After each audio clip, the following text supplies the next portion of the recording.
Welcome to Mystic Realms Recap. Please like, share, and subscribe. Enjoy today's episode. Hopping on the edge of the window of a hotel room, Shiro peeked into the room and saw that Lucius was laying on his back on the bed. Thinking to herself for a moment, Shiro grinned, then hopped into her rift. Of course, she made sure to hide her mana fluctuation so that she wouldn't be detected. Reappearing above him, she stomped down onto his crotch and used him as a platform to jump onto the floor. "Gah, crazy woman," Lucius shouted out in a panic. Curling his body up in pain, he tried to get himself ready for combat. "That was just a small task of the payback I have for you. Remember how you stalked me back in New York?" Shiro smiled coldly as cold mist flowed from her hand. Asterisk cough. "About that, I actually have something serious to discuss with you." Lucius widened his eyes after realizing who she was. "Ho, I give you 10 seconds to intrigue me. Be warned, though, that 10 seconds is strict since you're already cornered," Shiro replied. Looking down between his feet, Lucius could see an ice spear being formed as he gulped. "You know how the faction I'm in is called Shadow Temple. You might have some unknown connection since your martial arts and holy sh*t, let me finish, woman." Lucius was cut off when the spike shot up just as the 10-second mark was reached. Quickly hopping out of the way, he dived into his shadow and tried to avoid the cruel fate of being pierced. "You can run, but you can't hide, boy. Come out, and your pain will be quick." Shiro chuckled while keeping an eye on his shadow. "Did the first part one just said not intrigue you, woman?" Lucius asked as he made sure he was out of danger. "Nope. I know where I got this martial art, and your faction does not intrigue me." Shiro shook her head. "What if it has a connection to your Phoenix daughter as well?" "The only thing I need to know about my daughter is that she is my cute glutton and nothing else. If you want to use her as blackmail, you can bet that I'll kill you before you can shout out my name." Shiro narrowed her eyes. "God, no. What I'm trying to say is that you and your gluttonous daughter might have more in common with the faction than you think. You see, a few weeks ago, while I was dealing with the internal conflict of the faction, I had chanced upon some carvings and tablets. There's an unmistakable connection with the history of our faction and the dungeons. Since the faction has some connection to phoenixes, especially dark phoenixes, some of my followers have been urging me to come find you." Lucius explained as he slowly peeked his head out of the shadows after seeing Shiro retract her spells. Since this might be something that ties into Yin's origin, it might be good for me to explore this. However, I don't really want to poke my head into the business of another faction, especially since I'm the guest elder of Winter's Grace and my cousin is the leader of the Rising Sun," Shiro thought to herself for a moment. "How about this? First, you sort your sh*t out with your faction since I want none of that. Second, you stabilize your position so that when me and my daughter visit, we won't be killed on sight by a level 200 elder of yours. Only once these two are done will we visit, okay?" Shiro proposed. She had other stuff to tend to. "I can somewhat do the second task, but the first is a bit more annoying. You see, the internal workings of the faction is a little different, and they also offer a different kind of service. To become the faction leader, you need to complete a few tasks before you're endowed with the role. Even now, I'm trying to complete the tasks, but the other elders are hindering me. This is also the reason I was on the run in New York since I was halfway through one of the tasks. So in order for me to fulfill both of the roles, it'll take a while, more than a few months if I had to guess." Lucius replied. "In that case, then I suppose we can drop by? But first, I have one big question for you. What do you gain out of it? If the other elders in the faction don't want Ian to come, that must mean it's detrimental to their benefits. So why are you trying to get me and Ian to come to the faction when it's clearly bad for your benefits?" Shiro asked with suspicion. Staying silent, Lucius didn't exactly know how to react. Seems like you haven't thought it through yet. I'll give you a way to contact me, but remember, it's one-time use, so think carefully about it. In the meantime, I'll take my payment for putting up with your bullsh*t back in New York," Shiro said while placing down an earpiece on his desk. Jumping out of the building, Shiro left the confused Lucius in the room alone. What did she mean by payment? She didn't take anything. Lucius frowned while looking at the earpiece. Sighing to himself, he wondered how he should convince her and decided to sit down for now. However, just as he did this, he felt something cold poke his rear as his face paled instantly. #####. Feeling her little trap activate, Shiro's lips curved into a smile as she had claimed his first time in the rear. Of course, it might not be his first time. She didn't know, and she wouldn't judge. Thinking about what he said for a moment, she wondered if it would be worth giving the faction a visit. While it was a little annoying, it was something that had direct links to Ian. Since she also had a month to spare, it might be a good chance. But on the other hand, she could also use this time to help the other party members reach B rank and go to the faction after she cleared the celestial trials. Asterisk sigh. So many troublesome things to deal with. What should I even deal with first? Shiro muttered to herself. Maybe improve more on your martial arts? Either that, or you can do the hunts on monsters outside of dungeons with the rest of the party. Nimue suggested. I'm not too sure about that since we're all at level 100. Leveling up would make things harder later, and right now efficiency is what we need. We need to level up when we can as well as class up in the shortest time possible. That way, we can be somewhat prepared for the next stage, I suppose. Shiro replied with a shake of her head. True. In that case, then let's just hope that Keiko can get you some of the items that you need for class up at. Nimue smiled. Well, even with her connections, the items that I need are extremely rare, so she hasn't been able to acquire any of them. Not only that, they're also celestial items, so the sources of which one can find them are already limited. I'll be surprised if she brings me more than 2 of these items. Shiro shrugged. Deciding to look for Keiko and Ian since they've gone to a restaurant to eat, Shiro scanned the city and tried to look for their signals. Finding their location, she made her way towards them. Upon arriving at the restaurant, she saw a disguised Keiko and Ian.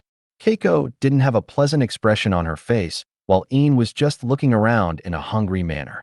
What do you mean we've emptied out your pantry? Surely you can make more, right? Keiko frowned. I'm being serious, miss. A chef can cook, but with no ingredients, he can't do anything. Even though we've prepared to accommodate Miss Yin's eating habits, we weren't prepared for you to take so much. The owner replied helplessly. Normally, Ian would be restrained by the amount of money she had so they could somewhat accommodate the other guests. But with that problem taken out of the equation, Ian had literally eaten more than a week's worth of food through speeding up how fast she could eat. Not only that, they had also got some emergency help with extra food supplies, but even that wasn't enough. TCH, fine. Come with me, Ian. Ani will take you to another restaurant. Keiko furrowed her brows and looked towards Ian. Auntie is the best. Ian smiled eagerly and hugged Keiko. Nodding with satisfaction, Keiko indulged herself with the thought that this was similar to Kuromi when she was younger. Of course, that was only appearance and not eating habits. God forbid if Kuromi had the same eating habit in the Asakura family when growing up. As this was happening, Shiro couldn't help but look at the situation with a deadpan expression. Did Ian really just empty out a restaurant with Keiko, basically giving her infinite money? I do believe that's what I just witnessed. What the F***? CK. Shaking her head, Shiro walked up to the two of them and grabbed their shoulders. We're going to have a little talk, okay? Shiro forced a smile as the duo looked back at Shiro. Shiro, why don't you come with us? Since you're the guest elder, you might be able to help us get more food for Ian. Keiko suggested with a smile. One restaurant is enough for a day. If you really want that much food, you can do it again tomorrow, I guess. Shiro sighed.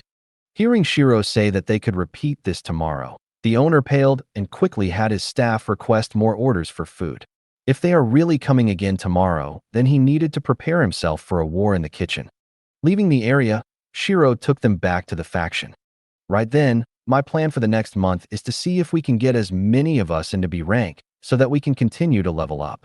Keiko, you should do the same and go to the front lines so that you can start leveling up again. If you can reach the peak of tier 5, that would be great. Even if you don't reach tier 6, at least you'll be able to somewhat protect yourself when the time comes. Shiro said as Keiko nodded. Sure, though the only problem would be the actual faction, but I'm sure I can pull something off. I'll also have them look for any items that can help you with the pill recipe and your class up items. If they do find it, they'll send it to your current address, okay?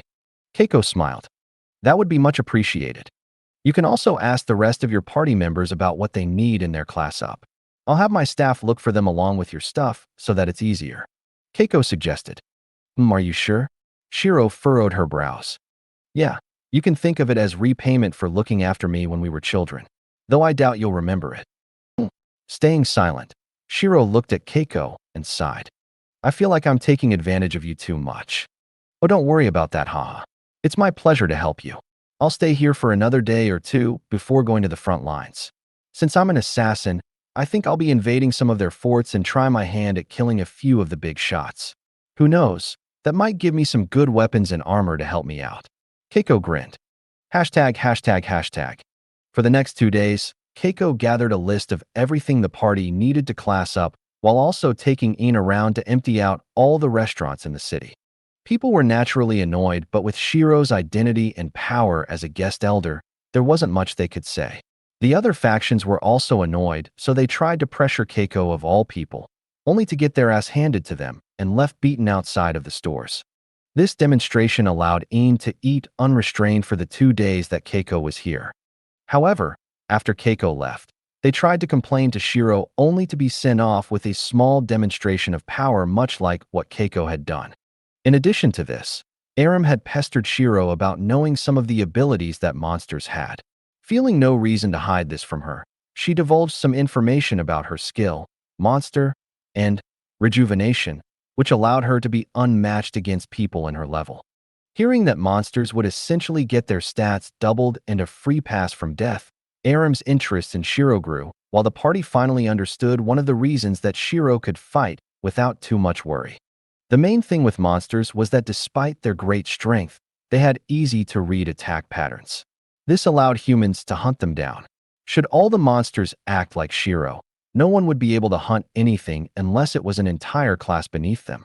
After Keiko left, the party continued to complete their class-up objectives one by one.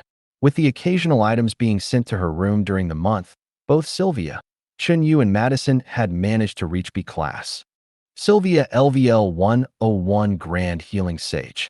Chunyu LVL 101 Phantom Reaper. Madison LVL 101 Demonic Valkyrie. Forming a small team amongst themselves, Shiro had them venture out to a higher-level city for now and try to level up as much as possible. As for the rest of the party, their classes were a little harder to complete since it involved a bunch of solo completions much like her celestial quest. Shiro had tried to help them out as much as possible, but a lot of it was up to them. During this month, Shiro had unfortunately leveled up a little by accident due to her helping out with the team. Name: Shiro. Race: Mystic Fae. Title: Advanced Monster, 312 out of 1,000 humans killed. Fratricide. Creator of the Frozen Hell series. Incomplete. Creator of Een-Style Azura's Path. Seeker of Truths. Revolutionary. Element Empress EX. Level 100. Class: Mystic Sylph Queen, SSS. Ascendant Nanomancer, EX. HP: 13, 750, 000/13, 750, 000. MP: 45, 187, 500/45, 187, 500. STR: 65,000 plus 15,000. VIT: 60,000 plus 20,000. INT: 130,000 plus 30,000. Plus 6, 500, plus 130, 000. AGI, 70,000, plus 10,000. Dex, 55,000, plus 7,000. Def, 40,000, plus 12,000. Equals title bonus, 50%. Tears of the Sylph Queen plus 5% INT. Armor, equals armor passive. Unassigned points, 0. Attunements. Cosmic Ice, Tier 4. Apocalyptic Lightning, Tier 4. Stygian Steel, Tier 4. Rift Shadow, Tier 4, augmented with Calamity's Will. Void Star, Tier 4. Star, Tier 4. Underworld Fire, Tier 4. Boreal Wind, Tier 4. Tectonic Quake, Tier 4. Oceanic Abyss, Tier 4. Forest, Tier 4.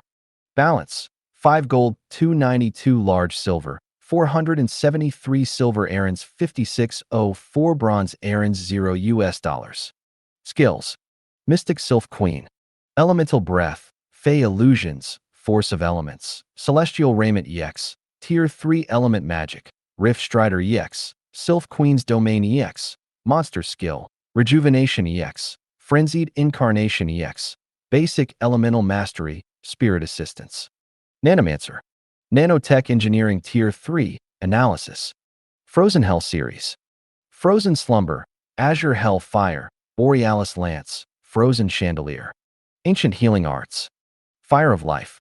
Path of Ascendance. Phantom Path, Azura Sword Path, Celestial Path, Berserker Path. Sword Skills. Refraction, Sword Domain.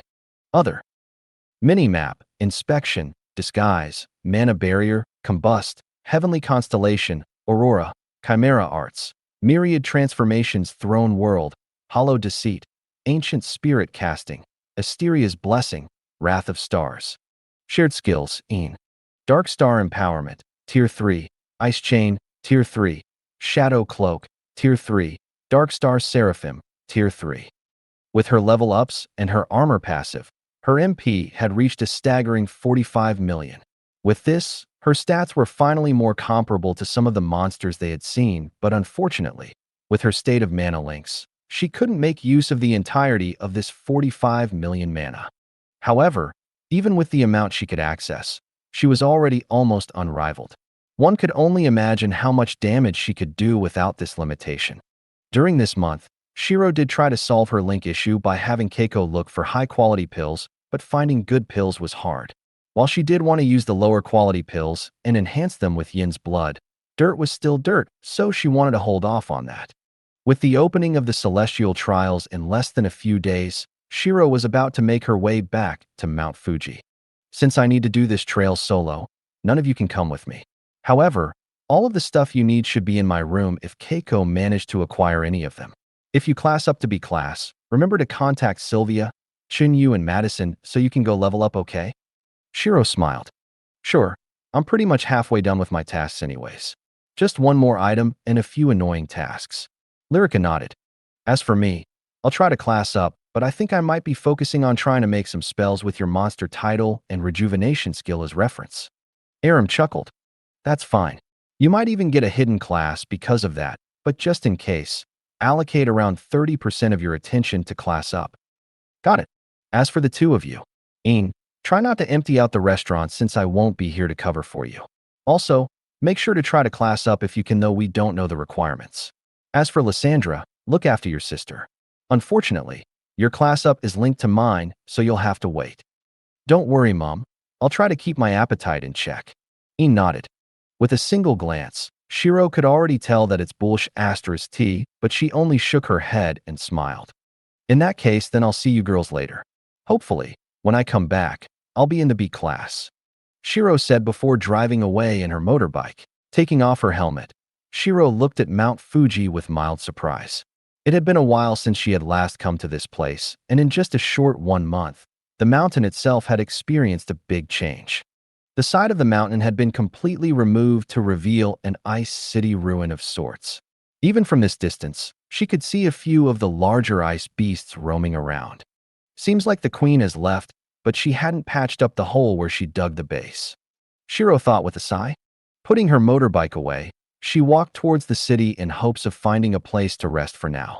While she did this, she looked up on some information about the Celestial Trials and when it'll be open. With only 10 hours left till the opening, there were several parties recruiting for members near the entrance of the city. Activating her disguise once more, she entered the city without much hassle. Finding a place to stay, Shiro paid extra for a window room that gave her direct view to the mountain. This is quite a nice view. Even with half of the mountain missing, the inclusion of an ice city is quite charming in a way. I should get the girls to come visit as well. Shiro muttered with a smile while sitting down. Taking out a teacup, she filled it with some juice and decided to pass some time charging up the crystal lotus. After charging up the lotus every chance she got, it was close to reaching 100 billion MP charge. Hopefully, the lotus would activate at that threshold so that she could use it during the trials. I doubt they'll have the time to enjoy such a view. With a grim future so close, hardly anyone would be in the mood to enjoy a scenery, no? The only reason you're enjoying it is because you have some time to spare. Nimue shook her head. Indeed. Oh, also, since we've got another half a day to waste, I'm going to try out a little experiment. Oh, what kind of experiment? Nimue asked curiously. One that would hopefully speed up the fire spirit's growth. Shiro smiled. Closing her eyes, she sent her mind to the mana realm. Arriving at the fire island, she watched as the fire woke up the moment she arrived. That seems like it likes you a lot more than it does with us. Izul called out with a smile as she was currently laying on the forest island. It seems like it, doesn't it? Shiro chuckled while petting the flame. So what's the experiment then? Nimue asked. I'm thinking that the life fire might be able to act as nourishment of sorts since the world tree had wanted the same, no? Shiro smiled.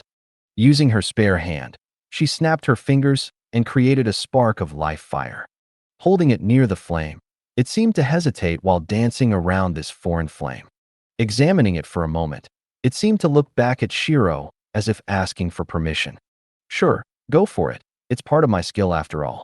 Shiro nodded and urged it to do what it wanted. After receiving her permission, the flame expanded in size and wrapped around the life fire. Ancient spirit fire is attempting to fuse with the fire of life. Will you allow this fusion?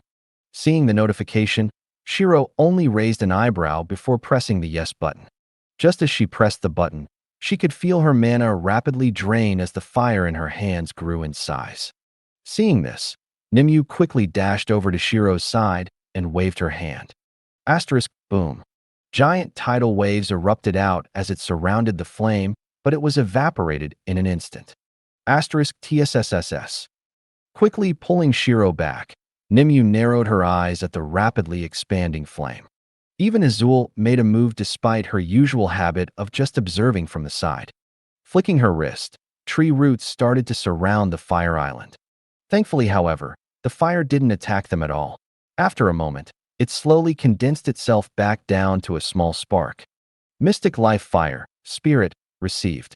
Please give it a name. Raising her eyebrow, Shiro walked up to the fire. Shiro, Nimue called out. It's fine. Shiro waved her hand. Crouching down, she smiled at the fire and opened her palm. Allowing it to move onto her hand, she petted it with her spare hand. Do you have a humanoid form like these elder sisters here? Shiro asked. Flickering for a moment before shifting towards the duo's direction, it shifted back to Shiro and jumped up and down. Are you able to take that form then? Jumping up and down once more, the fire hopped off Shiro's hand and made some distance between the two of them. Expanding in size, it slowly took the form of a young boy, fire covering his parts of his body as if it were pieces of clothing. With blazing red hair and a set of ruby eyes, the boy looked towards Shiro and started to waddle over to her. Ah, how cute. Shiro thought with a smile and picked him up gently. What shall I call you? She muttered before turning to the two girls watching the situation. Do you two want to suggest anything? Us. Nimue raised an eyebrow. Well, yeah, since he's going to be spending more time with you two in here, you'll be his elder sisters now? Shiro nodded. Izul floated around both Shiro and the boy before reaching her finger out. Seeing the boy grab her finger with a cute smile, Izul's eyes brightened in joy. Why don't we call him Atesh? And Adi as a nickname? Izul suggested with a smile. Atesh. I like that. System, give him the name Atesh. Atesh, mystic life fire, spirit. A young spirit created from the fusion of the ancient spirit fire and the fire of life. Due to the circumstances around his birth, he is deeply connected with Entity, Shiro, and won't leave her side unless an unforeseen situation happens to her and breaks this connection. E-section. Current state, baby spirit. Upon hearing his name, Atesh giggled in joy and tried to say it himself. Unfortunately, all that they could hear were incoherent sounds that came from his mouth. Nimue, Izul, can I trouble you to teach him how to speak? The celestial trials are opening soon, so I can't take him out. Shiro asked. Sure, it shouldn't be too hard. Nimue nodded. While she was replying to Shiro, Izul was still playing around with Atesh. Izul, can you focus please? Nimue sighed as Izul only stuck her tongue out. Ah, but Adi is so cute though. I mean, just look at him. Izul smiled and gestured for Nimue to play around with Adi as well. Handing him to Izul, Shiro was about to leave when she felt a little hand tug at her sleeve. Looking back, she saw Atesh wanting to be held by her again. Sorry, Adi. I need to do a trial to class up, so I'm a little busy. I promise to stay with you after I finish this, okay? Shiro smiled since she understood that Atesh knew what she was saying. It was just that he couldn't speak. Tilting his head for a moment, Atesh nodded and let go of her sleeve. Look after Adi, okay? Go it. We'll be watching you from in here, so make sure to put up a good show for Atesh. Nimue nodded. All right, I'll tone down the violence a little since I don't want him to be surrounded by blood and gore this early. Shiro nodded before disappearing. She seems to be quite relaxed and calm with Atesh, huh? Nimue said while glancing over at Azul. Maybe motherly instincts. Ian went from a bird to a young child, and Lysandra was adopted. Addie is the only one that started as a baby, so do you think that's the cause? Izul replied while keeping her eye on Atesh. Shiro with motherly instincts? Now that I think of it, somewhat. Despite being a virgin maiden, she likes to be a mother as well, huh? Nimue muttered. Boy, I can still hear you, you know? And what's wrong with me having a motherly instinct? They're cute so naturally I'll pamper them. Shiro retorted. There is nothing wrong, oh mighty queen. Now focus on the task at hand, please. You have a lotus to charge and a trial to complete. Nimue chuckled. Rolling her eyes, Shiro shook her head. There was still some time before the trial opened, so she was going to charge up the lotus and make her way there around an hour before opening. When it was almost time for the trials to open, Shiro had only managed to charge up the lotus to around 99.5 billion MP. With only 500 million to go, Shiro could manage it should she have another day or two. However, with the celestial trials opening soon, she wanted to make sure that her mana was at max. Putting the lotus away, she left her room and started to walk towards Mount Fuji. Naturally, she had her disguise on so that no one knew it was her. She had a dark hooded jacket that was lined with some purple. The hem of the jacket reached her ankles as it was a little ripped for aesthetic choices. Not only that, from the edge of the jacket, purple slowly blended into black as the same was happening on her sleeves. On the jacket, there were some trinkets to make it seem less simple. They were mostly colored silver to contrast with the dark colors that make up her jacket. Under the jacket, she wore a simple black t-shirt with a medium-length skirt and black tights. Pulling her hood over her head, she let a few strands of her white hair flow out of her hood.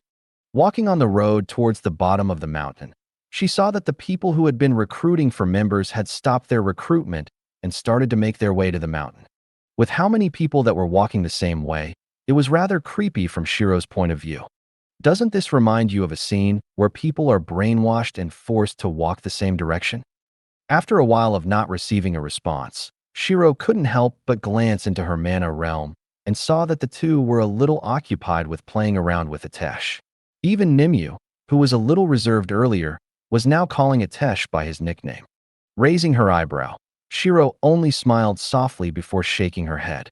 With the two of them occupied with Atesh, Shiro was now back to thinking to herself without anyone responding.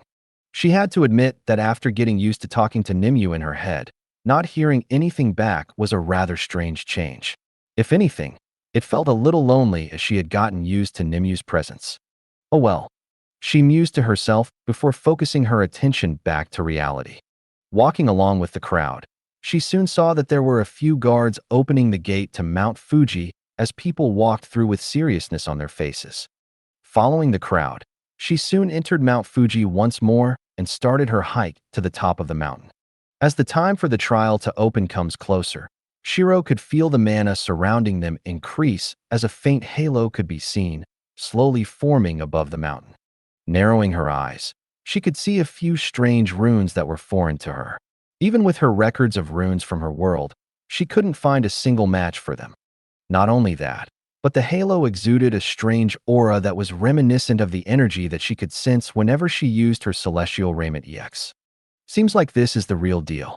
From what I know of this energy, it is more potent than mana and is also more destructive. In a way, I suppose this celestial energy is like a condensed version of mana. She mused to herself while adding some of her observations and theories into her database. After all, with how things are right now, it wouldn't hurt to make some notes on celestial energy so that she could teach it to the rest of the party. Once she reached the top of the mountain, she saw a giant stone gateway that was directly beneath the halo of light. A gate, she muttered while looking around for a place to sit. Sitting down on one of the boulders, Shiro watched as more people started to gather at the mountaintop. Say, there are quite a lot of participants, eh? A feminine voice called out as Shiro turned towards the source. A woman was leaning against the boulder she was sat on and had a similar outfit to her. Sherry's LVL 100 Sage of Shadows. Sherry's, huh? So what do you want? Shiro asked with a slight tilt of her head. Due to her illusion, her iris was currently a deep shade of red. Seeing her red eyes peek out from under her hood, Sherry's couldn't help but shiver for a moment. Well, I just thought I should say hi considering that we're both people who are dressed alike. Sherry shrugged her shoulders. I suppose so. Though I doubt we'll talk after this considering the fact that the gate will be opening soon. Yikes, the brutally honest one, aren't you? Ever heard of having a chat to pass time, and perhaps make a friend? Sherry's chuckled. Perhaps. Make it past a week, and I'll consider the proposal. Shiro smiled lightly. I suppose that's just natural. So what exactly is your class? Despite my skill to see through disguises, I can't see past yours. Sherry's narrowed her eyes. Furrowing her brows, Shiro glared at Sherry's as a dagger suddenly appeared next to her neck. Her figure blurred for a moment as Sherry's realized that it was an illusion. Let's just say assassin for now, how's that? Shiro's voice rang out beside her. A little hostile for sure, but I suppose that's what I get for peeking without permission. Though if anything, we have more in common than you expect. Sherry's grinned as her form exploded into mist, revealing her true body to be sitting where Shiro had been sitting. Raising her eyebrow, Shiro only smiled before storing her dagger away. Well, I suppose if you believe that we have things in common, then I won't shut down the thought. Shiro shrugged before walking away to a different boulder. Shaking her head, Sherry snapped her finger as a bird made from shadow was created on her palm. Bringing it close to her mouth, she whispered something before letting it fly away. Naturally, this didn't escape Shiro's attention, but she wasn't able to hear anything that she had said despite her senses. Guessing that she must have used something to prevent sound from escaping, Shiro ignored the strange woman and sat down at a different boulder and waited patiently. After waiting for around 30 minutes, the halo of light above the gate shattered to pieces and started to float towards the gate. Connecting together as if it was broken shards of glass, the halo of light filled the empty gaps in the gateway. Looking at the portal that opened up and how some of the adventurers had already entered, Shiro jumped off her boulder and walked towards the portal. Entering Celestial Trial. Please choose your difficulty. With Celestial Ruler being the one that gave her the highest chances of receiving an item that she needed, she tapped the option without hesitation. Celestial Ruler difficulty chosen. Due to certain abnormal conditions, modifiers shall be applied. Key abnormal conditions: Fragmented Soul, Race Queen Ascension Quest. Minor abnormal conditions. 20 conditions have been discovered. Calculating. Due to the modifiers applied to the trial, the difficulty has upgraded from Celestial Ruler to Celestial Immortal. Widening her eyes, Shiro couldn't believe that the difficulty had just been upgraded to Celestial Immortal without her permission. Before she could even shout in protest, she was overwhelmed by a falling sensation that brought her attention to the current situation. She was currently falling off what seemed to be a cliff and towards a lake. Narrowing her eyes, Shiro wanted to figure out what was happening, but before she could even think about that, she was rudely interrupted by a voice next to her. Wait, what the F***? Why am I here in physical form? Looking at the person who was talking, Shiro couldn't help but blink in disbelief. With long black hair that fluttered in the wind and features that were very familiar to her own, the woman was falling while in a sitting position with her legs crossed. Despite the current predicament of falling off a cliff, the woman's sitting form was not interfered as Shiro couldn't believe who was next to her. Kuromi, she called out hesitantly. Sup? Through a few strange events, I seem to be in this trial with you, huh? Kuromi smiled. Looking at Kuromi, Shiro quickly shook her head since they could talk later. If anything, they needed to survive this fall since for some odd reason, she couldn't access her mana. Kuromi, you got any ideas on how to get down safely? Shiro asked with a frown. Not exactly. To be honest with you, I don't really understand what's going on. I shouldn't even be visible to you, much less be here in physical form. Not only that, this trial realm is quite strange. It's filled with an energy similar to mana, but we can't seem to access it. Kuromi analyzed. TCH, Kuro, grab onto me. Shiro called out as Kuromi nodded. Just so you know, my name is Kuromi and not Kuro. Sure, it might be amusing for us to be known literally as black and white, but I would prefer to be called my full name, or rather, my surname if possible. Sure, whatever, Kuro. However, I do feel like we have bigger problems at hand. Shiro replied while looking around for anything that she could use to help decrease her momentum. Unfortunately for her, the sharp cliff was all she could see, and if she was to try to grab onto the ledge right now, but since they were in a trial where mana is inaccessible, her physique may have changed as well, so doing so might just tear her arm out of her sockets.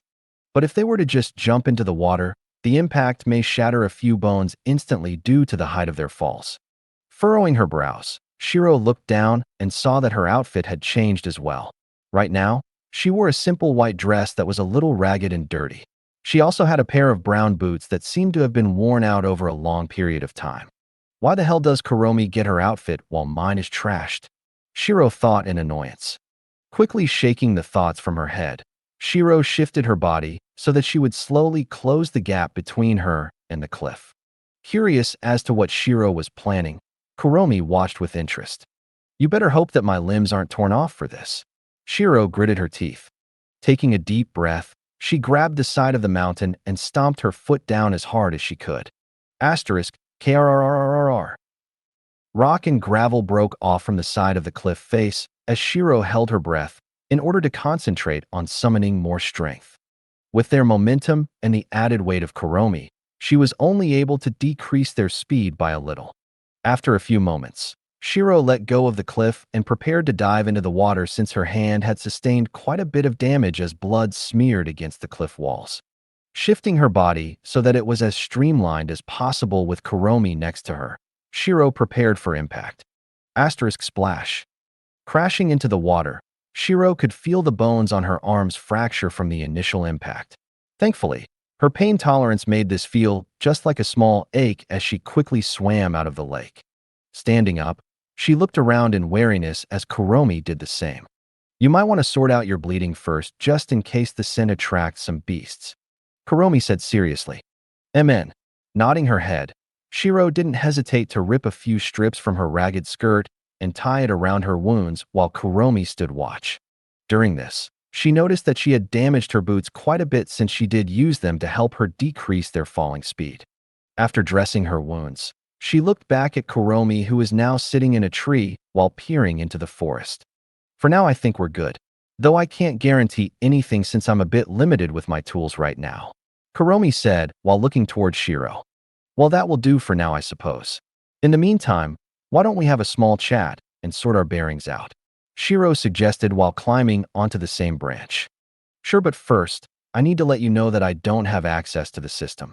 I'm literally only here in physical form.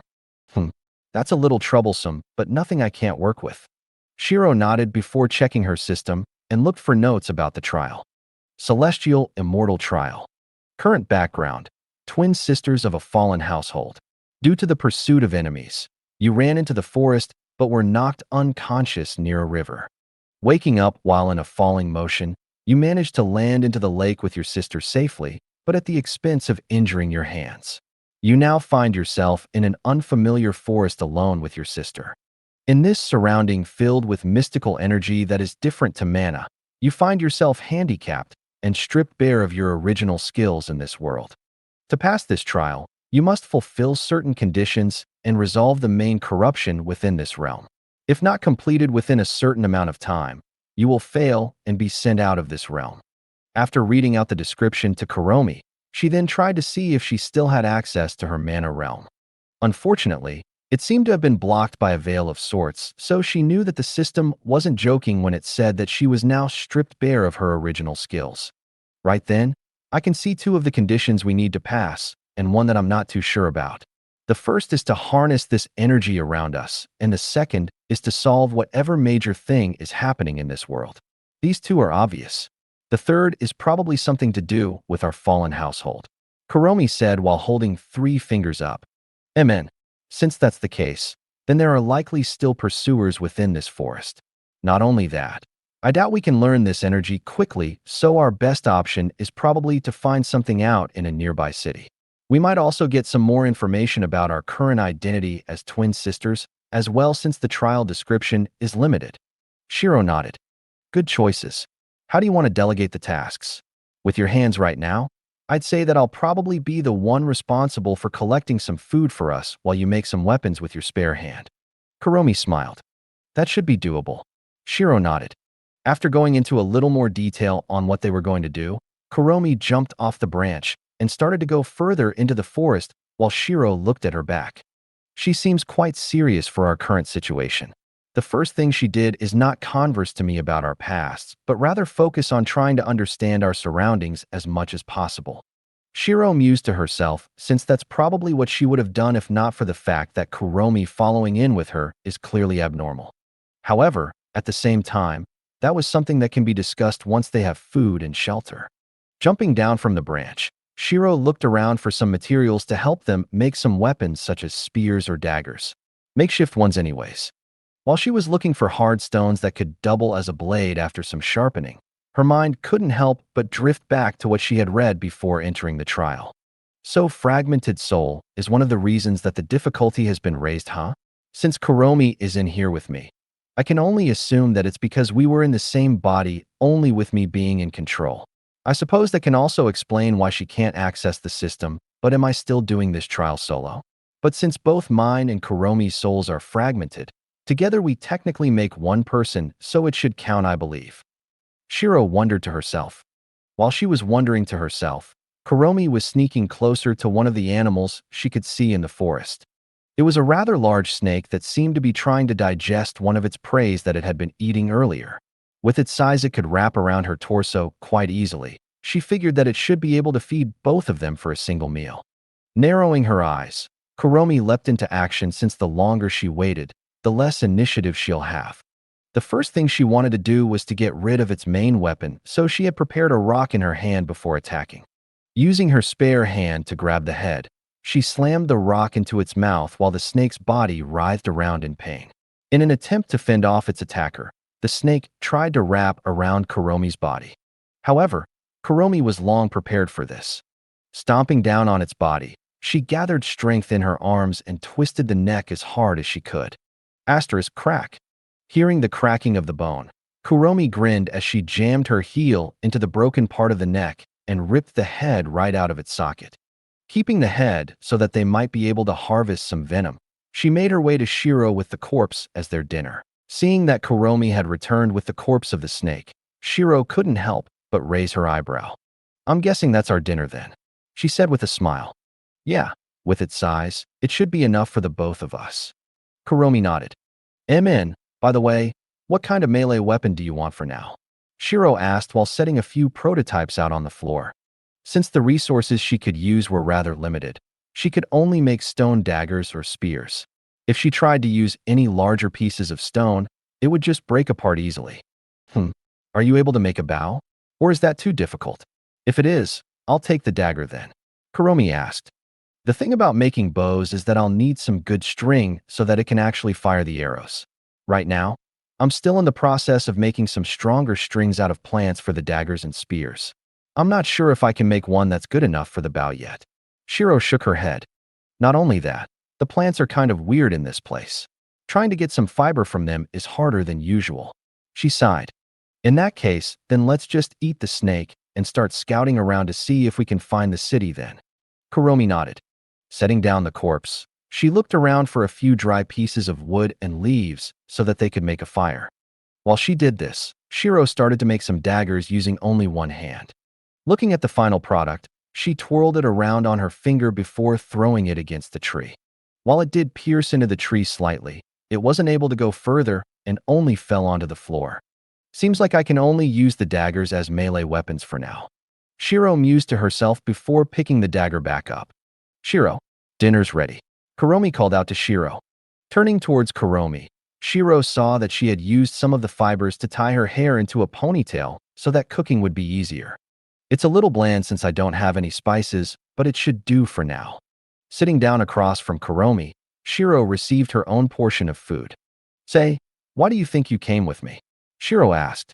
"I'm not too sure. My best guess is that since both our souls are fragmented and reside in one body, we technically count as one person despite being two people. Hence why despite entering this trial alone, I followed along." Kuromi replied while eating the snake.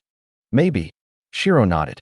After talking about a few more theories that could be the reason as to why Kuromi followed along, Shiro walked over to the lake and took off her makeshift bandages. Ano epsilon. Feeling a tiny sting, she realized that the cloth must have gotten stuck to her hand due to the dried blood. Shaking her head, she cleaned both the cloth and her wounds in the water before having the cloth dry above the fire. Since our next step is to find a city, which direction do you think we should go? Kuromi asked while trying to extract some poison from the snake head. I'd say we should scout the perimeter around the lake for a while. If we can find some human tracks, we should be able to find a settlement, Shiro suggested. Sure, but what if that settlement is less than friendly? We're basically normal humans right now, so we need to be careful about meeting anyone.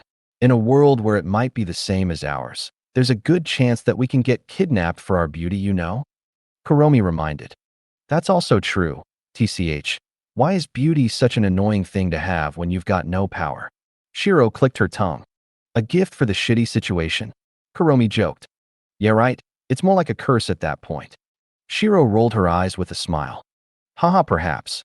Kuromi giggled softly.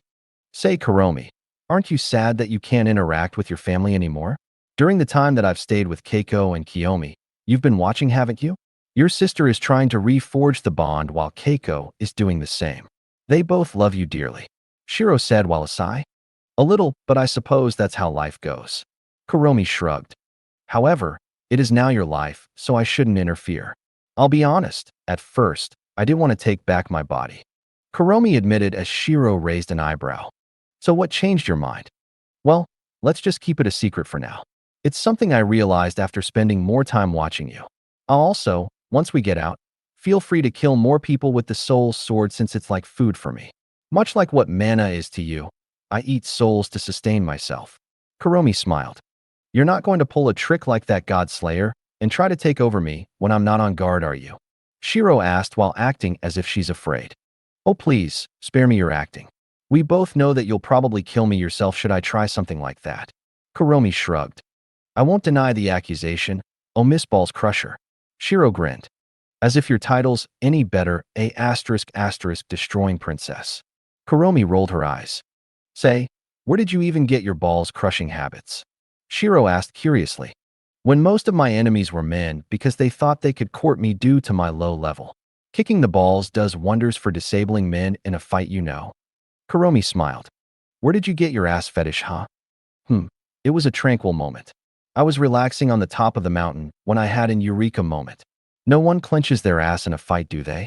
Since I can make spears with my nanobots, I can invade their internal systems through this one opening that they never guard. After all, clenching your ass cheeks in a fight restricts your movement, so that weakness will never be solved. Shiro grinned. 2 questions. First, why the hell were you even thinking about asses on top of a mountain? Second, you make a very fair point. Well, can't I wonder about asses every now and again? Shiro chuckled. Fair enough, I suppose. Kuromi smiled. After tidying everything up, Shiro looked into the sky and saw that they were still a while away from nightfall. Since there is still some time, want to walk around for a bit and look for tracks? Shiro asked while looking back at Kuromi. Sure. Kuromi nodded. Using some handmade string to tie up the snakeskin pouch filled with venom that she had extracted, she tied the pouch to her waist so that they could use it at a moment's notice. Walking through the forest, they made sure that they were stealthy enough as to not attract some beasts. During this, they had also seen a few flying creatures soar through the sky as Shiro recognized some to be wyverns. Goodness, a single sneeze from that thing would kill us instantly. Shiro muttered. Not exactly the most positive thought, but a true one. Kuromi shrugged while climbing on one of the taller trees in the area. Looking around, she tried to search for any traces of what could be a fire or a clearing. Unfortunately, there were only trees as far as the eye could see. Nothing, Shiro called out. Nothing. Damn, well let's keep going I suppose. If we can find a river, we should be able to follow along the stream and find a town. ####. After walking for around an hour or two, the duo eventually gave up and decided to set up camp. They agreed to take watching shifts so that they could notify the other should a beast come close. Kuromi took the first watch and Shiro would take the second. Sitting on a rather sturdy tree branch, Shiro looked towards Kuromi and gave her a small nod before going to sleep. Looking at the sleeping Shiro, Kuromi had a soft smile on her face. After thinking to herself for a moment, she shook her head and focused on keeping watch. Snowmancer reborn. When it was Shiro's turn, Kuromi was going to wake her up, but paused after seeing her peaceful expression. A little odd to see my own face like this, but it's not bad, I suppose. Kuromi thought with a soft smile. Just as she was going to continue her shift for a little longer, Shiro's eyes slowly opened. Yon. I think it's my shift now, Shiro muttered while rubbing her eyes. Huh. Your internal clock is pretty accurate, Kuromi said with a smile. Amen. It's just something I picked up after having quite a few enemies in the world. Anyways, you can rest now. I'll take my shift. Shiro stretched while scratching her head a little. Got it. In that case, good night, Shiro. Kuromi nodded before making herself comfortable on the branch. ####. The night passed rather quietly, as there were only the occasional howls here and there. None of the animals had actually come close to the camp, so she wasn't too worried. The first thing Kuromi did when she woke up was to go back to the lake for a quick drink. Fuck, that's better. Say, do you want to try to hunt another snake so that we can make some water bags? Kuromi asked while turning to Shiro. Maybe. We can probably use some of the leftover snakeskin to make one now, and we'll keep an eye out for another snake. Shiro nodded.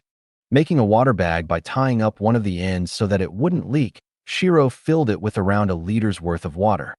This should last us two for around a day or so. We'll use this time to explore, and when it is almost dark, we'll make our way back here. Since the lake is our only source of water, we don't exactly want to get too far from it without any guarantees. Shiro replied while fastening the water bag on her waist. Got it. Now then, I found the snake towards the north of this lake. Do you want to scout out towards the north, or should we choose a different direction? Kuromi asked. I'd say let's go north for now. We'll travel for around 2 hours give or take. Then we'll start making our way back. Shiro nodded. Agreeing with her proposition, Kuromi followed behind Shiro as they made their way north. Walking through the forest, the girls had only found a few small critters that couldn't even be called a meal. However, around 1 hour into their scouting, they heard a loud roar in the distance. Looking at each other, they instantly went on guard and tried to look for a good vantage point. Thanks to Kuromi's help, Shiro was able to climb up the tall tree despite her injured hand. Holy! **T. Kuromi finished off since they could see a giant dragon lifting itself out of the forest in the distance.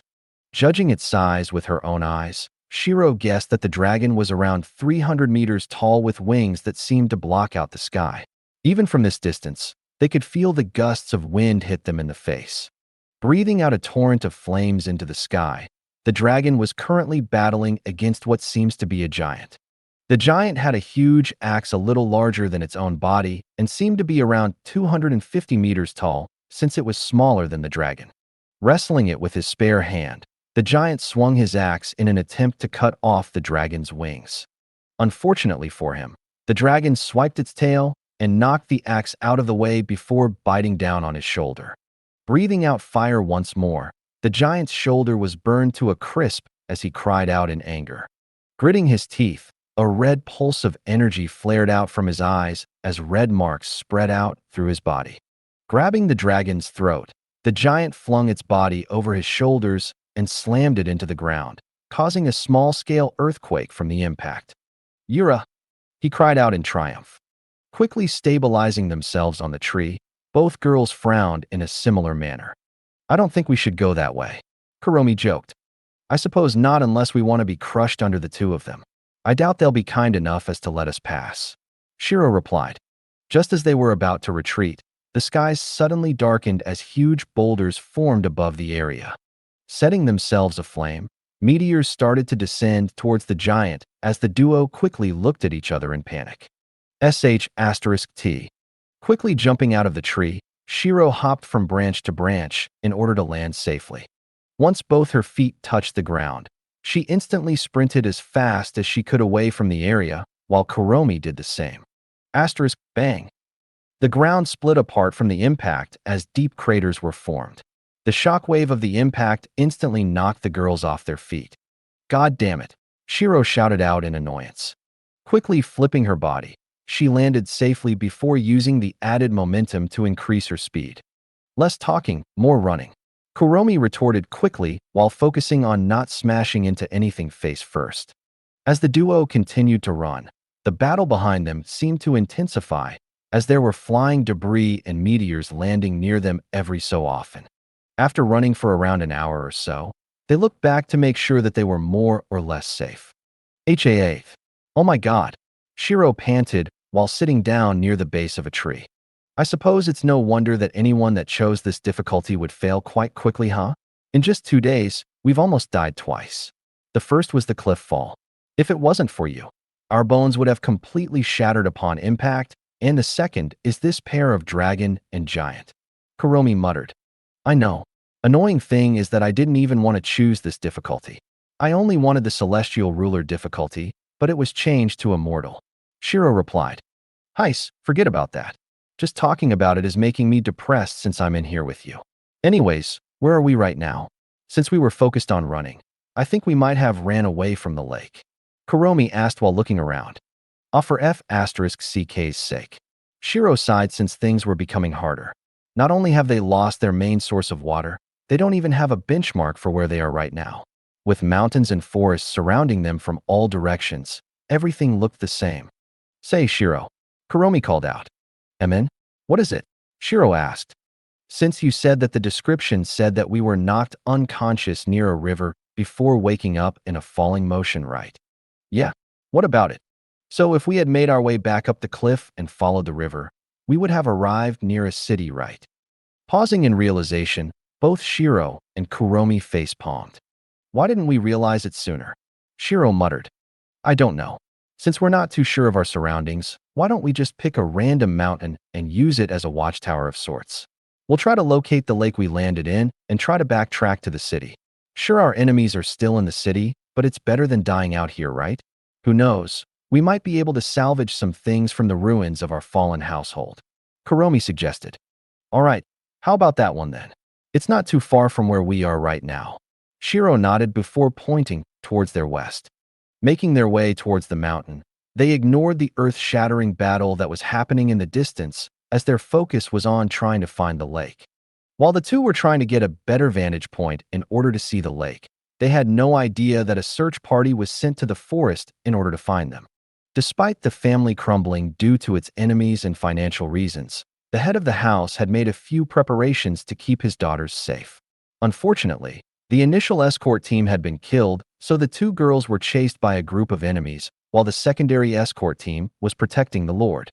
After sustaining lethal injuries, the Lord had ordered them to find his daughters and keep them safe with the first escort team. However, after finding the corpse of the first escort team, the secondary escort team quickly dashed into the Tiryu forest after finding some footprints. Spread out. Try not to get close to the Goliath and the dragon since you'll be caught in the crossfire. The captain ordered seriously as he could only hope that the two misses are still alive. Please be alive. You two are the only ones alive in the family. He prayed silently as he searched around the forest, hoping to find traces of the girls. Climbing up the mountain with some difficulty due to falling rocks, boulders, and unstable footpaths, the girls finally found a decent point of which they could see most of the things in the forest. I think I can see the lake. Kuromi muttered while narrowing her eyes. She couldn't be sure since she could only see a little glimmer due to the sunlight reflecting off the surface. For all she knows, it may just be a very shiny turtle. Try looking for a cliff as well since the one we fell off was quite high. Shiro replied. You know, there are about 15 cliffs around us, right? Kuromi raised an eyebrow. Yeah, so only 15 locations where the lake could be. Shiro nodded. Since we can't see the lake from up here, do you want to go to the closest cliff first and go through each of them one by one? We'll find the lake eventually. Kuromi suggested as Shiro thought about it for a moment and nodded. Sure, it shouldn't take us too long, so it's doable. Descending the mountain, the girls made their way towards the first cliff at a leisurely pace.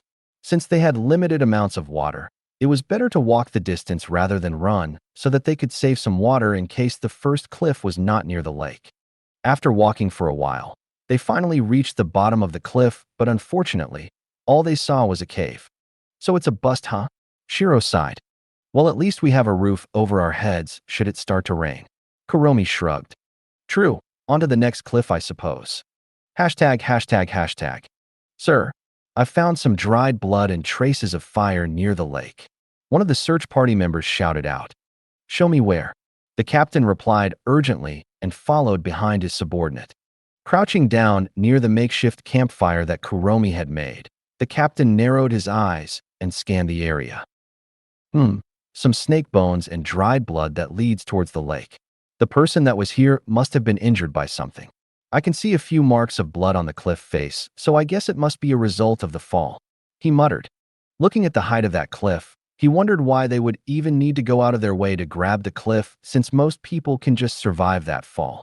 However, remembering that the two misses hadn't learned how to use the energy yet, the captain realized that she must have needed to grab onto the cliff in order to survive. Seeing how much blood was smeared against the wall, he couldn't imagine how much it must have hurt. Spread out around this area, the young misses must have set camp here overnight. Try to find some traces of dried blood, he ordered out.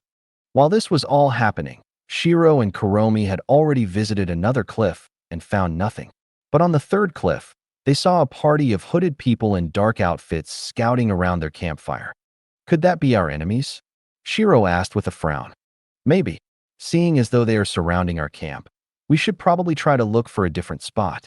We still have some water left, so what do you think about circling around? Kuromi suggested. That's a good shout.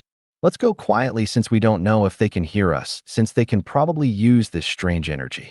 I'll try to cover up our tracks as well so it's harder to find us. Shiro nodded, making their way around the cliff while making sure that it was hard to find them. The two girls eventually find a spot where they can collect water without being easily seen by the men. Cleaning her wound along with refilling the water bag, Shiro then looked towards Kuromi. Since our enemies are here, we should probably try to find a place further away from the town or city to get our bearings. We're not sure about the corruption as well, so we need to do some research too.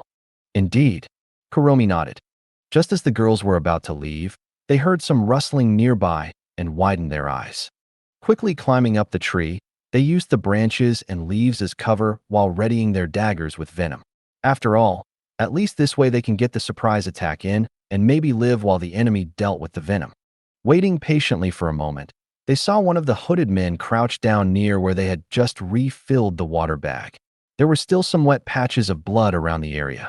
Before he could shout, both Shiro and Kuromi jumped down from the branch. Twisting her body, Shiro slammed her heel into the man's temple in order to disorientate him. While she did this, Kuromi stabbed her dagger towards the man's ribs. Hearing some commotion behind him, the man quickly turned around to see two girls attacking him. I found them, he shouted out while trying to parry Kuromi's dagger. TCH. Clicking her tongue, Shiro flicked her wrist and sent the dagger flying towards the man's eyes. Dang. Brushing the dagger aside with his hand that was coated with a blue hue, the man reached out to grab Kuromi. Ducking down under his grab, Kuromi pivoted on her foot and kicked the dagger towards him. Sinking into his shoulder, the venom entered his system as his arm instantly became numb. TSSS. Taking a sharp breath in, the man retreated a few steps since he now understood that he might have startled the two girls. However, Shiro didn't give the man any time to retreat since she had 3 more daggers that could be thrown. Keeping one on her so that she could use it as a melee weapon, she threw 2 daggers towards his body. Dodging out of the way, the man tried to speak, but Kuromi entered his peripherals and stabbed towards his temple with one of the poison daggers. I apologize for this, he shouted out since he didn't want to hurt them too much. Flaring his aura, the pressure sent the 2 girls stumbling back as he slammed his spare hand into the ground. The earth started to rip apart as roots erupted out from the ground and tried to bind the 2 girls. Rolling out of the way, Shiro glanced towards Kuromi and did a small gesture. Understanding what Shiro wanted to do, Kuromi only nodded her head. Dashing towards the man, Shiro jumped into the air and threw her last dagger towards him. Swiping it to the side once more, he was about to grab onto her when Kuromi also threw her dagger. Aya, please miss. We're the search party looking for you, he cried out. He had thought this would be an easy task, but he didn't know why the 2 misses had so much combat experience. They were actually able to push him back without the use of celestial energy. Give us proof, Shiro said coldly while picking up one of her daggers and continued her attack. What kind of proof do you want? He asked while retreating. This kind. Throwing her bloody bandage against his face, She then wrapped her legs around his usable arm. Twisting her body, she dislocated his arm while Kuromi attacked his torso. Gah! The man cried out in pain. Looking towards each other, the two girls then picked up their daggers and ran away from this place before help could arrive. Not too long after they left, the captain arrived with the rest of the search party. Widening his eyes at one of the newer recruits being injured to this extent, he quickly had the medic treat his wounds while removing the poison from his body. "What happened? What did you fight?" he asked seriously. The two misses. "I don't know what happened, but they seem to have years of combat experience.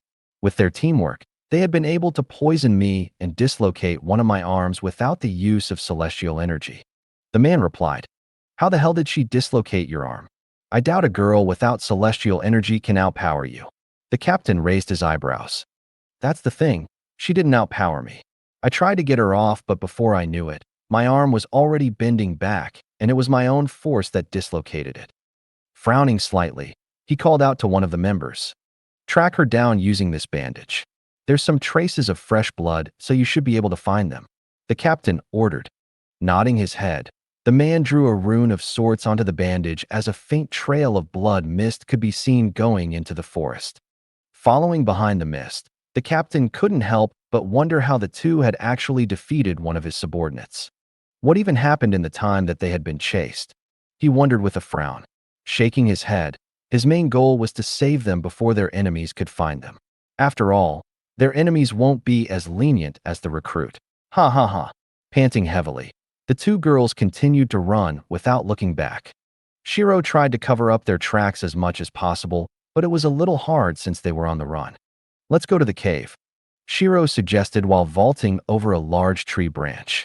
Looking down at her hand, she furrowed her brows since her wounds had opened up once more, and with no bandage absorbing the blood, marks of red could be seen on some of the leaves. "Sure, but what if it becomes a dead end for us?" Kuromi asked as she too had a frown on her face. "If it becomes a dead end, then I suppose we can only fight it out till we die then." Shiro chuckled. "Fair point. Even if this is a trial, there are chances that some sick F***CKs are mixed in and might want to try to force us do something quite unpleasant. A trial is not worth sullying ourselves." Kuromi shrugged. Just as they were about to reach the cave, both girls suddenly felt danger overwhelm their senses. Quickly rolling off to the side, they managed to dodge what seemed to be a semi-transparent rope. "You dodged it.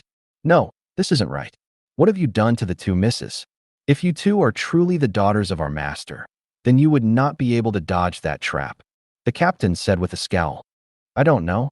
Maybe I woke the F***CK up?" Shiro grinned since she could tell that the person in front of them was dangerous. Not only that, they were also surrounded by quite a few presences, so escape was going to be quite difficult. "Regardless of what you've done, I will find out once I'm done with the both of you. Men, formation 3, the captain commanded. Suddenly, a giant magic circle erupted out from under their feet as Shiro widened her eyes from the pain that suddenly assaulted her mind. "Arg!" she cried out in pain before kneeling heavily against the ground. A similar situation was happening with Kuromi as she collapsed on the ground. Her body spasmed from the pain as a black illusionary strand seemed to float out from her body while Shiro had a white illusionary strand. Looking at this phenomenon, the captain was confused as this was something that should be impossible. The black strand represented yin while the white strand represented yang. Normally, when a person is inside soul strand formation, their soul will be displayed for one to judge. Both white and black strands would be twisted together and an aura would be formed around the strand. This would usually be used to judge criminals, but it was also a good tool to see through one's disguise since there were variations to each individual strand such as a pattern or the aura. However, a few years ago, a strange phenomenon occurred when the two misses of the family accidentally stepped into their training ground. It was revealed that the younger twin sister had no yin strand, while the older twin sister had no yang strand. It was strange since it meant that they were both incomplete and shouldn't even be alive.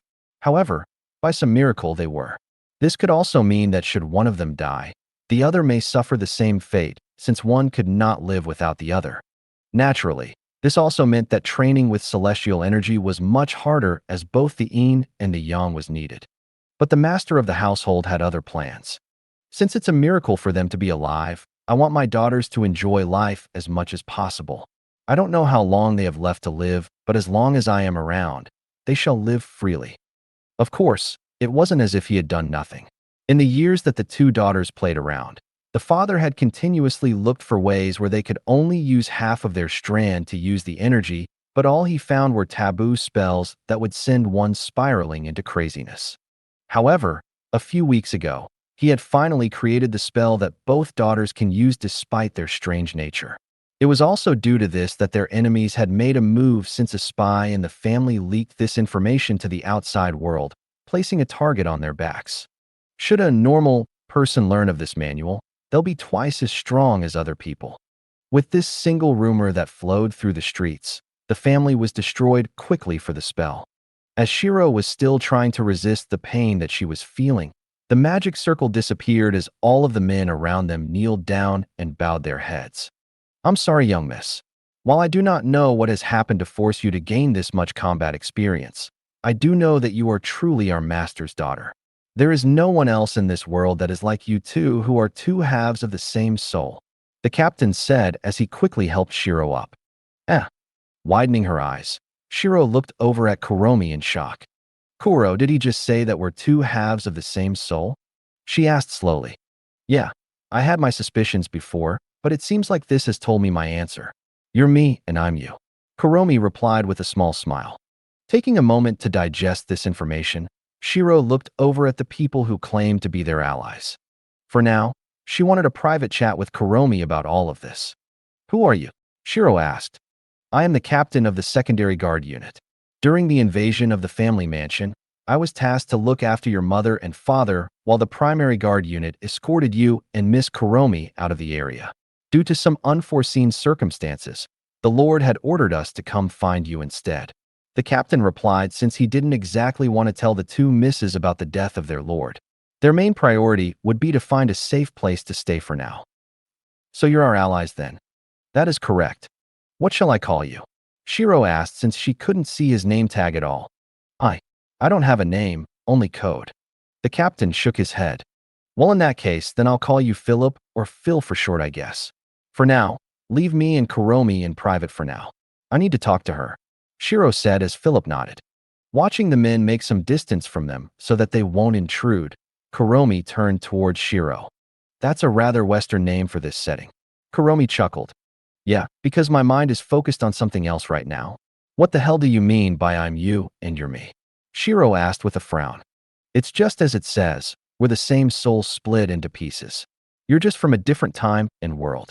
Your life as Nitri is my old life that I had no memories of, and my life as Kuromi is your past life that you have no memories of either. Though I'm not exactly sure as to why you reincarnated into my body as a snow girl. Kuromi shrugged. So that's why there can be two souls in the same body. Because we're technically one soul, but split from different times. Bingo. Kuromi nodded. You're King joking, right? Shiro raised an eyebrow. First of all, language ha. Second, I'm not. But seems like we have an affinity to pretentious holes, huh? In both first and second, we were betrayed and killed in roughly the same way. We should really be a better judge of who we're friends with. Kuromi chuckled. URG, how is that even logical? God, I need to sit down and rest. Hell, even alcohol would be good around now. Not that I can get drunk to begin with. Shiro sighed. Oh, it's fine though, lil sis. Let's just focus on completing this trial first. Huh? When the hell did I become the lil sis? Shouldn't it be the other way around? Shiro frowned. Well, you're in my body, so technically I'm the big sis since I came first, then you followed along now. Kuromi replied. But I'm first since I came from Arya though. Regardless, you're my lil sis since you're quite reckless. It's hardly like a big sis at all. Plus, you don't have that era charm. Kuromi giggled. The F***CK does era mean? Shiro furrowed her brows. Exactly my point, lil sis. Anyways, enough about this. Let's think about what we can do for now. We've met up with our allies, and that's given us a chance of understanding exactly what's going on here. Once we've sorted that out, we can try to find the corruption and finish this quest. Kuromi smiled. Fine, whatever. But seriously, what does era mean? Shiro pouted lightly in annoyance. You can research all about it when we get back. calling out to the guards to come back. They made their way to the cave so that they could discuss what they should do next. So you said that the family is now destroyed, right? And that we're all that's left? Shiro asked with a serious face. Indeed. Philip nodded his head. Can you tell me a little about our enemies? Could it be that you're thinking about revenge? Philip frowned since this was not what their lord had wanted. Of course I am, Dash. Of course we are, Lil Sis. I'm here as well, you know. Kuromi cut in with a smile. Right, sure. Shiro rolled her eyes. But young miss, your father had wanted you to run away so that you can live in peace. He didn't want you to endanger yourself like this. Philip frowned. Philip, just tell me what you know about our enemies. If we don't even know who has a target on our backs, how can we live in peace? Shiro smiled. I know I can't. I'm sorry, miss. You can ask me about anything else, and we'll help you live a safe life, but we will not tell you about your enemies. Trust me, all they're after is the spell. They don't want you. If we take you away from this place, you can live a safe life. Philip shook his head. What do you mean by spell? Shiro tilted her head since she hadn't heard of any mentions of a spell. It's the spell that's specially designed by the Lord so that you can use celestial energy despite your current condition. Celestial energy can only be used by people with both yin and yang strands. The Lord had managed to make a spell that will allow you to use celestial energy with only one strand, hence why our enemies destroyed the family. They wanted that spell for themselves. Philip replied. So I can only use this energy if I have a complete soul, huh? Shiro said while turning to Kuromi. You guys go outside. We're going to have another private chat, okay? Shiro commanded since she had something to ask Kuromi. Of course, young miss. Philip nodded. Leaving the two alone once more, the group waited outside. Captain, are you sure you don't want to let them know that we have the real spell in our hands? That the one that the enemy secured is a fake one? One of the members asked with a frown. Did you forget the Lord's warning about this spell? If possible, he wanted us to avoid ever letting the girls use it. Let the two live a peaceful life and destroy this spell. Philip shook his head. But what if teaching the spell to them allows the two to get revenge forever? Asterisk slap. Idiot. Philip snapped angrily.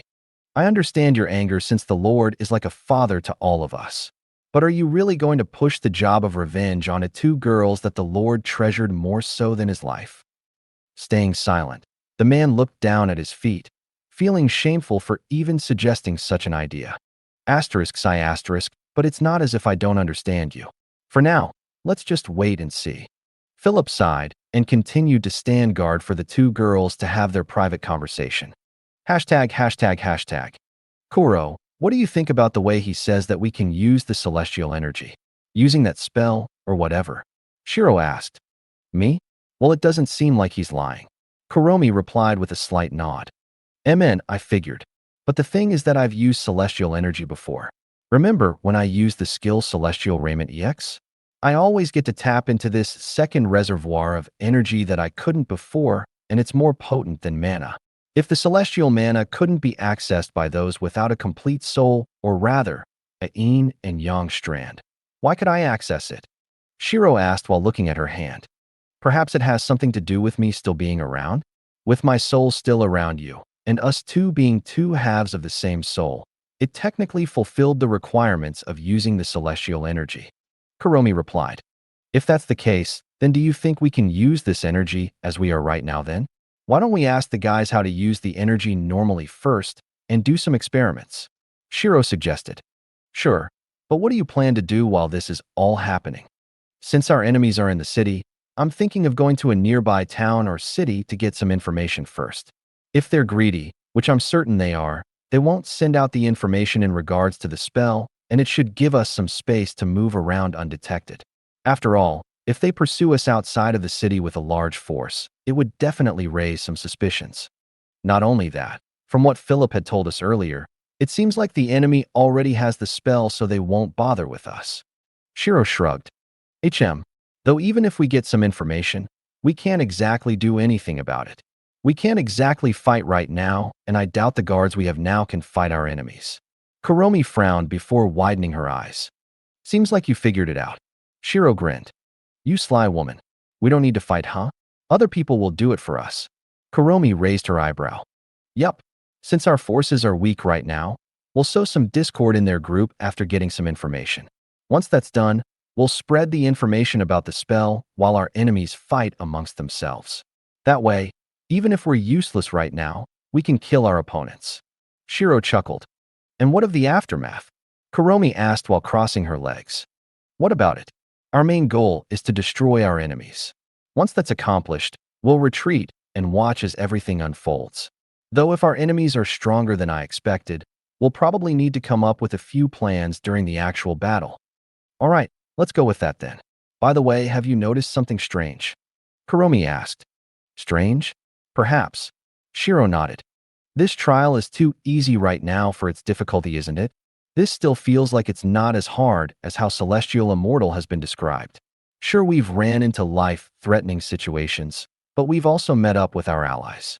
Taking down our enemies isn't the most heaven-defying either, so why is this Celestial Immortal?" Kuromi said with a frown. "MN, I think it's something similar to calm before the storm. Right now, everything is just a prelude. Perhaps once we gain access to using this celestial energy, the true trial will appear." Shiro replied before walking towards the entrance of the cave. "Either way, we should get rid of our initial enemies first. ####. All right, you guys can come in now. We've come to a decision." Shiro called out to the ground. Looking at each other in confusion as to what this decision is, they made their way into the cave. "Me and Kuro are planning to go to a nearby city first so that we can get some supplies if possible, before leaving for a small town," Shiro said with a smile. "Understood. We can provide you with a certain amount of money, so getting some food and clothing shouldn't be a problem." Philip nodded with a smile, since he's happy that they're not going to attack their enemies recklessly. "In the meantime, I want to know how to use this celestial energy. Not the special spell that Father had created, but just how normal people would use it. I'm rather curious," she continued. Furrowing his brows, Philip wondered for a moment before nodding. "That is fine. We can show you along the way to the next city," he replied. Since the two girls couldn't use celestial energy the normal way, it wouldn't harm them to show the method. In addition to this, he also wanted to grant a few of their requests since they seemed to have made a few compromises of their own. "Good. For now, what should we call your group?" Shiro asked with a smile. "I suppose you can call us Shadow Guards since that's what the Lord called us. The only difference is that we're the secondary group," Philip replied. "Got it. Since me and Kuro are Father's daughters, that means you serve us right." "Indeed. In that case, then my first order for you is to get us a map of this country and escort us to the next city." Thank you for watching. I hope you enjoyed today's episode. If you did, please like, share, and subscribe.